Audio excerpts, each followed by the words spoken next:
Армысыздар достар, менің парақшама қош келдіңіздер.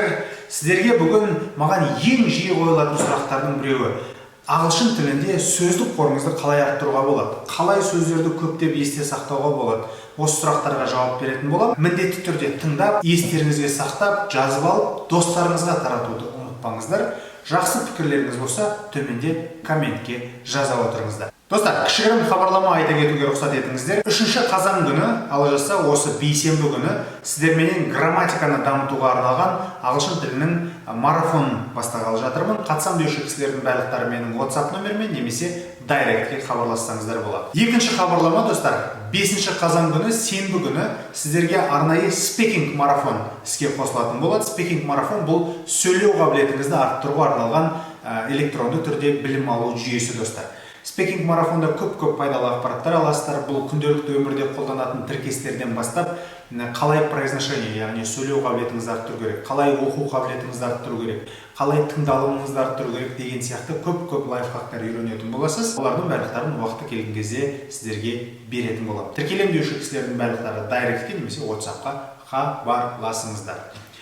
Ал достар, сөздіктерді жаттау мәселесіне келген кезде сіздерге білу керек маңызды бірнеше этаптар бар, солар туралы қысқаша ақпарат берейін. Қараңыз. Бастан бастап ағылшын тілін үйреніп жатқан адам алғашқы 500 сөзге дейінгі аралықта ағылшынша, орысша сөздіктерменен өте тығыз дәрежеде жұмыс жасау керек. Негізгі керекті сөздердің ішіне, достар, мен сіздерге бірінші айтатын нәрсем етістіктер дер едім. Етістіктерді неғұрлым көп білсеңіз, соғұрлым ойыңызды сан алуан түрде жеткізе аласыз. Етістіктердің өздері білесіздер, екі түрлі формаға бөлінеді. Біріншісі дұрыс етістік, екіншісі бұрыс етістік. Осы бұрыс етістіктердің ең жиі қолданылатын түрлері бар, достар. Сол бұрыс етістіктерді мүмкін мәртебе ертерек жаттап алуға тырысыңыздар. Сіздің сөздік қорыңыздың кемінде 50% етістіктен тұрғаны абзал, достар. Бұл маңызды. Екінші мәселе есім сөздер, яғни зат есім, сын есім, олардың барлықтары шамамен 30% сіздің сөздік қорыңызды алса, қалған сөздердің барлықтары қалған 20%-ді алса дұрыс болады. Яғни сіз 500 сөзіңіздің кемінде 250-і бұл етістік болған абзал. Осындай пропорциямен жаттасаңыз, сіз тезірек сөйлей аласыз. Есте сақтаудың тағы бір маңызды жолдарының біреуі көп жазу, достар. Адам неғұрлым көбірек жазса, соғұрлым сөздің жазылуын дұрыс есінде сақтайды. Жатталуы жеңілірек болады. Үшіншіден, қолданысқа енгізгеннен кейін оны айта білуі өзіне жеңіл болады. Алғашқы 500 сөзіңізді үйреніп соңына дейін жаттап алмайынша жаза беріңіздер, жаттай беріңіздер, күніге қайталай беріңіздер. Үйренген грамматикаңызға қолдана беру керек. Осы 500 сөзді жаттап біткеннен кейін біз екінші этапқа өтеміз, достар. Екінші этап бұл ағылшынша сөздіктерді қолдана бастау, достар. Бұл ағылшынша сөздіктердің маңызды бөлігі мынада, достар. Сізге ағылшынша ойлауды үйретеді. Яғни бір нәрсенің мағынасын түсіну үшін сіз ағылшынша баламасын оқисыз. Ағылшынша баламасын оқу арқылы сіз сөздің қандай мағына білдіретіндігін ойыңыздан бір анализ жасау арқылы түсіне алатын боласыз. Сол себепті ағылшынша сөздікке шамамен сөздік қорыңыз 500-ден асқан бетте бірден кірісе беріңіз. Қорқудың қажеті жоқ. Мен о жақта білмейтін бірсыпыра сөз бар, қайтем, бүйтем, сөйтем деген артық ойдың бәрін алып тастаған абзал. Ағылшынша сөздік қолдану барысында, достар, бірге қатар алып жүру керек нәрсе бұл деңгейге бөлінген кітаптарды көптеп оқу, достар.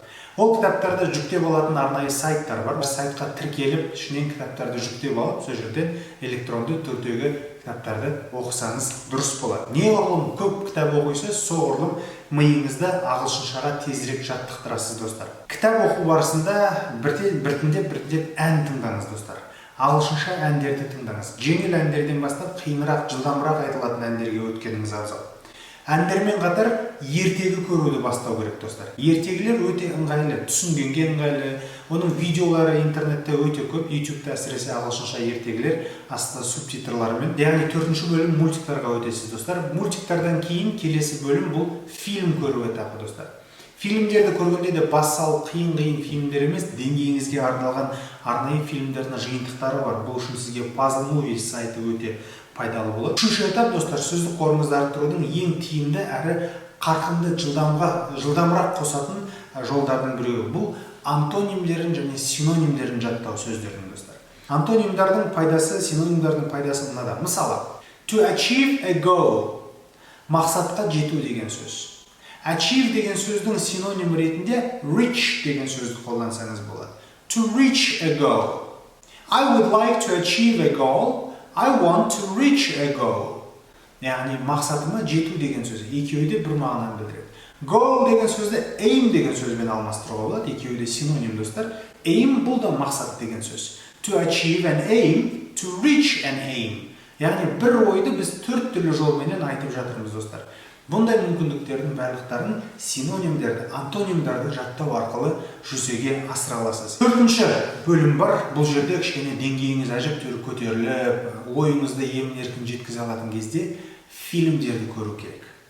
Фильмдерді көбірек көру арқылы сіз сол фильмдердің ішіндегі айтылатын белгілі бір фразаларды, яғни тіркестерді жаттайсыз. Әдемі фразаларды жаттау арқылы сіз ойыңызды одан сайын былай әдеби түрде, әрлеп, әсемдеп айту мүмкіндігіне ие боласыз. Осылайша сөздік қорды арттырудың жолдарын сіздерге түсіндіруге тырыстым, достар. Назарларыңызға рахмет. Жазып, сақтап, достарыңызға таратуды ұмытпаңыздар.